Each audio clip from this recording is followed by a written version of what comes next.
சரி, இன்றைய நிகழ்வில் அடுத்த மிக மிக முக்கியமான அம்சம், இன்றைய நிகழ்வுக்கு பிரதம அதிதியாக வருகை தந்திருக்கின்ற எங்களுடைய ஒட்டுமொத்த முஸ்லிம் சமூகத்திற்கும் முன்னோடியாக இருக்கின்ற, பிரதிநிதியாக இருக்கின்ற சமய மற்றும் கலாச்சார அலுவல்கள் கௌரவ பிரதி அமைச்சர் ஷேக் முனீர் முலஃபர் அவர்களை அன்போடு உரையாற்ற வருமாறு கேட்டுக்கொள்கின்றேன்.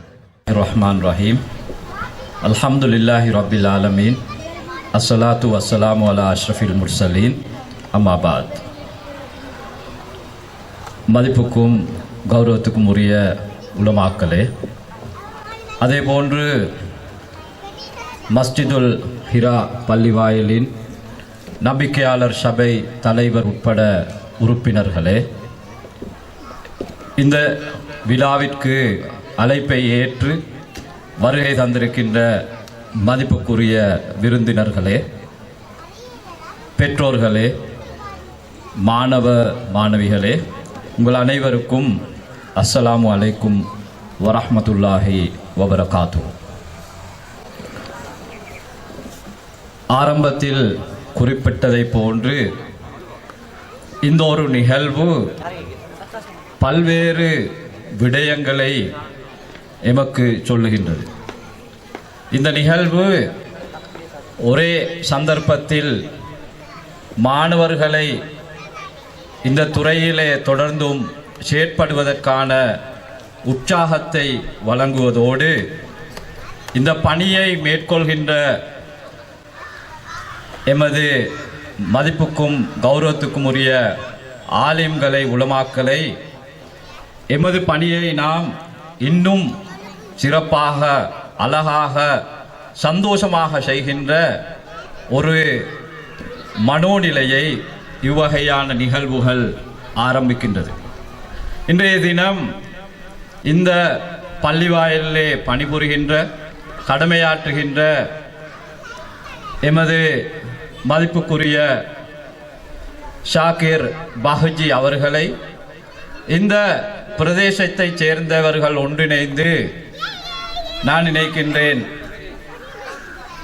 உலமாக்களை பொறுத்தவரையில் நீண்ட காலம் பள்ளிவாயல்களிலே பணியாற்றுகின்ற போது உலமாக்கள் மாத்திரமல்ல, சிலபோது அரச துறையில் ஆசிரியர்களாக செயற்படக்கூடியவர்களுக்கும் இருக்கின்ற ஒரு அவாதான், வாழ்க்கையில் ஒரு முறையாவது ஹஜ் கடமையை நிறைவேற்ற வேண்டும் அல்லது ஆக குறைந்தது உம்ரா கடமையை நிறைவேற்ற வேண்டும்.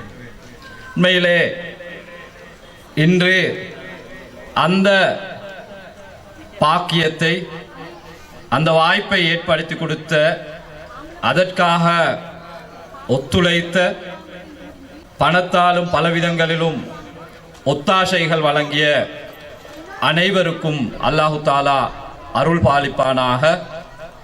இங்கே அறிவிப்பாளர்கள் குறிப்பிட்டதை போன்று சில போது இவ்வாறு ஒன்றிணைந்து தமது பள்ளிவாயலில் உள்ள எமது மதிப்புக்குரிய கௌரவத்துக்குரிய உலமாக்களை உம்ரா கடமைக்கு சில நேரம் ஏனைய பிரதேசங்களில் உள்ளவர்களும் அனுப்புவதற்கான முயற்சிகளை கண்டிப்பாக மேற்கொள்வார்கள். இது ஒரு சுன்னா ஹசனா, ஒரு நல்ல முன்னுதாரணம், நல்ல ஒரு விடயம். உண்மையிலே கடந்த வருடம் நாம் அரசாங்கத்தை பொறுப்பேற்ற போது, அந்த சந்தர்ப்பத்திலே நான் நினைக்கின்றேன், ஹஜ் சம்பந்தமான பொறுப்புரிய சமய கலாச்சார அலுவல்கள் அமைச்சராக நான் செயற்படவில்லை. அந்த சந்தர்ப்பத்தில் நான் தேசிய ஒருமைப்பாட்டுக்கான பிரதி அமைச்சராக செயற்பட்ட போதும் கூட எனக்கு தனிப்பட்ட முறையில் தூதுவர்கள் சிலரும் அரசாங்கத்தின் ஊடாகவும் ஹஜ் செய்வதற்கான ஒரு சந்தர்ப்பம் கிடைத்தது. ஆனால் நான் ஏற்கனவே 2008 எனது மனைவி சகிதம் ஹஜ் கடமையை நிறைவேற்றியதால் நான் அந்த வாய்ப்பை பெற்றுக்கொள்ளவில்லை. நான் நினைத்தேன் பொருத்தமான ஒரு மனிதர் ஹஜ் கடமையை நிறைவேற்றுவது சிறப்பானதாக இருக்கும். எனவே அந்த வகையில் எமது நாபிரித்த இப்ராஹிமியா பள்ளிவாயலில் நீண்ட காலமாக பணியாற்றி கொண்டிருக்கின்ற எங்களோட தாஹா ஹஸ்ரத் அவர்கள் ஹஜ் செய்யக்கூடிய வாய்ப்பு கிடைத்தது.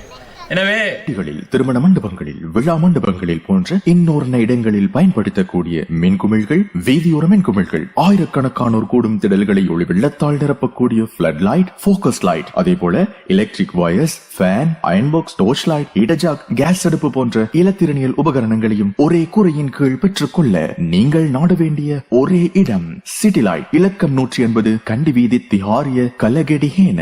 தொடர்புகளுக்கு 0332297235. தற்போது நான் சமய கலாச்சார அமைச்சராக செயற்படுகின்ற போது இந்த சந்தர்ப்பத்திலே எமது சமூகத்தின் நான் பிரதிநிதித்துவப்படுத்துகின்ற தேர்தல் தொகுதி, மாவட்டம், இந்த இடத்திலே ஒரு சில விடயங்களை வேதனையோடு சரி பகிர்ந்து கொள்வது சிறப்பானதாக இருக்கும் என்று நினைக்கின்றேன். புத்த பெருமான் அவர்கள், நான் நினைக்கின்றேன், கிசா கோத்தமி என்ற சரித்திரத்திலே சொல்வதைப் போல தனது மகன் மரணித்து புத்த பெருமான் அவர்களிடம் வந்து மீண்டும் மகனுக்கு உயிர் பெற்று தர முடியுமா என கேட்டபோது அவர் சொல்லுவார், நீங்கள் முடியுமாக இருந்தால் நொமல கேக்கின் அம்பாட்டையா கராங்க, மரணம் நடக்காத ஒரு ரூட்டால போய் கடுகு கொஞ்சம் எடுத்துக்கொண்டு வர சொல்லி. அந்த அளவுக்கு எமது நாட்டில் உள்ள பள்ளி வாயில்கள் அனைத்திலும் நான் நினைக்கின்றேன் நிர்வாக பிரச்சனை, குறிப்பாக பணம் உள்ள, கடைகள் உள்ள, சொத்துக்கள் உள்ள பள்ளி நிர்வாகங்கள் சிலபோது கேவலம் எமது அமைச்சுக்கு முன்னுக்கு வந்து கூட சில நேரம் சண்டையிடுகின்ற நிலைக்கு சமூகம் இந்த அளவுக்கு போயுள்ளதா என்ற கவலை இருக்கு. நான் உதாரணத்தை சொல்கின்றேன். இந்த நாட்டில் ஒரு முக்கியமான ஒரு நகரம், அந்த முக்கியமான நகரத்திலே முக்கியமான ஒரு பள்ளிவாயல், இந்த பள்ளிவாயலுக்கு சொந்தமான ஒரு கடை தொகுதி இருக்கிறது. ஏன் நான் இதை சொல்கிறேன் என்றால், இந்த சந்தர்ப்பத்தில் சொல்வது உங்களுக்கு மாத்திரமல்ல, இந்த ஊடகமும் இருப்பதால் நாட்டிற்கும் இந்த செய்தி செல்ல வேண்டும் என்பதற்காக. அந்த கடை தொகுதியில் உள்ள கடைகளை, பள்ளிக்கு சொந்தமான கடைகளை ரெண்ட் பண்ணி இருக்கின்றார்கள். பள்ளியுடைய சொந்தமான கடை தொகுதியின் ரெண்ட் தொகை 5000 இருக்கின்ற போது, அதற்கு அண்மையில் உள்ள அடுத்த கடை தொகுதிகள், தனிநபர்களுக்கு சொந்தமான கடை தொகுதிகள் 50,000 ரூபாய்க்கு வாடகைக்கு செல்கின்றன. எனவே நாம் மார்க்கம் பேசுகின்ற போது மனச்சாட்சியோடு பேச வேண்டும். பள்ளி சொத்துக்களை சரியான முறையில் பராமரிக்கின்ற, அதற்குரிய ஹக்கை ஒழுங்காக கொடுக்கின்ற அந்த உணர்வு படைத்தவர்கள் எமது பள்ளி வாயில்களின் நிர்வாகிகளாக வருகின்ற போது நான் நினைக்கின்றேன் முஸ்லிம் சமூகத்துக்கு நிறைய பணிகளை எமக்கு மேற்கொள்ள முடியும். காரணம், சிலர் வாழையடி வாழையாக பள்ளி கடைகளை சொந்த கடைகள் போன்று பாவித்துக் கொண்டிருக்கின்றார்கள். பொதுவாக நாம் அறிந்த விடயம்தான், 2 வருடங்களுக்கு ஒரு முறை அக்ரிமெண்ட், உடன்படிக்கைகள் புதுப்பிக்கப்பட்டு வாடகை தொகை அதிகரிக்கப்படுவது வழக்கம். நாம் வீடுகள் வாடகைக்கு பெறுவதாக இருந்தாலும் அவ்வாறு தான் மேற்கொள்வோம். ஆனால் 50 வருடம் 30 வருடமாக சொத்துக்களை பிழையாக பாவிக்கின்ற ஒரு முறைமை காணப்படுகிறது. ஏன் MCF என்ற ஒரு நிதியம் இருக்கின்றது. அண்மையிலே ஏற்பட்ட வெள்ள அனர்த்தத்துக்கு முஸ்லிம் பள்ளி வாயில்களை சீர்திருத்த நாங்கள் 10 மில்லியன் ரூபாய் அதிலிருந்து ஒதுக்கி இருக்கின்றோம். இன்னும் ஒரு தொகையை நான் இப்போது திணைக்களத்துடன் கதைத்துக் கொண்டிருக்கின்றேன். 100 மாணவர்களுக்கு உயர்தரம் கற்பதற்கான ஸ்காலர்ஷிப் புலமை பரிசிலை வழங்குவதற்கான முயற்சியை மேற்கொண்டு வருகிறேன். எனவே திருமண மண்டபங்களில் விழா மண்டபங்களில் போன்ற இன்னொரு இடங்களில் பயன்படுத்தக்கூடிய மின்குமிழ்கள், வீதியோர மின்குமிழ்கள், ஆயிரக்கணக்கானோர் கூடும் திடல்களை ஒளி வெள்ளத்தால் நிரப்பக்கூடிய பிளட் லைட், போக்கஸ் லைட், அதே போல electric wires, fan, iron box, torch light, heater, gas அடுப்பு போன்ற இலத்திரனியல் உபகரணங்களையும் ஒரே கூரையின் கீழ் பெற்றுக்கொள்ள நீங்கள் நாட வேண்டிய ஒரே இடம் சிட்டி லைட். இலக்கம் 180 கண்டி வீதி, திஹாரிய, கலகெடிஹேன. தொடர்புகளுக்கு 0332297235. வாயில்களுடைய சொத்துக்கள் சரியாக பராமரிக்கின்ற போது, அந்த பணம் எமக்கு வந்து சேருகின்ற போது இன்னும் பல நிறைய வேலை திட்டங்களை எமக்கு மேற்கொள்ளலாம். எனவே நான் இது சில அமைச்சர்கள் அடுத்த முறை தேர்தலில் வெற்றியை பற்றி நினைத்து சில விடயங்களை பேசாமல் செல்லலாம். எனக்கு அத்தகைய தேவை கிடையாது. எனவே நாம் முஸ்லிம் கலாச்சார திணைக்களம் வக்ஃப் சபையை டிஜிட்டலைஸ் பண்ணுவதற்கான கலந்துரையாடலின் ஆரம்ப கட்டத்தை முடித்திருக்கின்றேன்.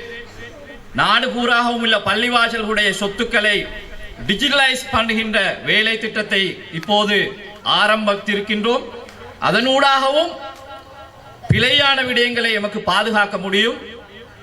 அதேபோன்று இந்த சந்தர்ப்பத்திலே உண்மையிலே இந்த மாணவர்களுடைய திறமைகள் இந்த மேடையோடு மாத்திரம் சுருங்காது, இந்த மேடையோடு மாத்திரம் நின்று விடாது. அவர்களுடைய திறமைகளை பெற்றோர்கள் இனம் கண்டு, எமது மதிப்புக்குரிய உலமாக்கள் இனம் கண்டு, ஆசிரியர்கள் இனம் கண்டு அவர்களை தொடர்ந்தும் உற்சாகப்படுத்த வேண்டும். எங்கட ஹதரத் சொன்ன மாதிரி நான் நினைக்கின்றேன், நாங்கள் இன்று மேடைகளில் பேசுவதாக இருந்தாலும், பாராளுமன்றத்தில் பேசுவதாக இருந்தாலும், பல இடங்களில் உரையாற்றுவதாக இருந்தாலும் அதற்கான ஆரம்ப புள்ளி இத்தகைய மேடைகள், மீலாத் விழாக்கள், மதரசா கலாச்சார நிகழ்வுகள் எம்மை எப்போதும் பலப்படுத்தி இருக்கின்றன. எனவே முஸ்லிம் கலாச்சார திணைக்களம், எமக்கு ஒரு கலாச்சாரம் இருக்கிறது. எனவே நாங்கள் அந்த கலாச்சாரத்தையும் வளர்த்தெடுக்கின்ற கடமை எமக்கு இருக்கிறது.